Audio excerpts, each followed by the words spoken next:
இதனிடம் இன்னுமொரு தகவல் குறித்து நாங்கள் அவதானத்தினை செலுத்தலாம். இந்த தகவல் அமைச்சர் நலிந்த ஜெயதிசவினால் தெரிவிக்கப்பட்டிருக்கிற கருத்தாக அமைகிறது. தினக்குரல் பத்திரிகை செய்தியை எடுத்துக்கொள்கிறோம்.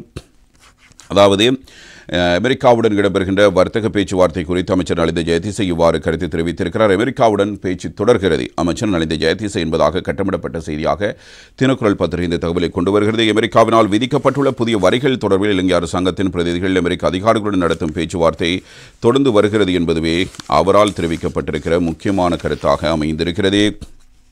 இது பற்றி அவர் மேலும் சில கருத்துக்களை முன்வைத்திருக்கிறார். புதிய வரிகள் தொடர்பில் அமெரிக்காவுடன் நடத்தும் பேச்சுவார்த்தைகளில் இணக்கப்பாடுகள் எட்டப்பட்டுள்ளதாகவும் அது தொடர்பில் இருதரப்பு கூட்டு அறிக்கை வெளியிடப்படும் என்றும் அண்மையில் ஜனாதிபதி தெரிவித்திருந்த நிலையில் இதுவரையான அவ்வாறு அறிக்கை வெளியிடப்படாமை தொடர்பில் அரசாங்க தகவல் திணைக்களத்தில் நேற்று இடம்பெற்ற செய்தியாளர் சந்திப்பில் அமைச்சரிடம் கேள்வி எழுப்பப்பட்டிருந்தது.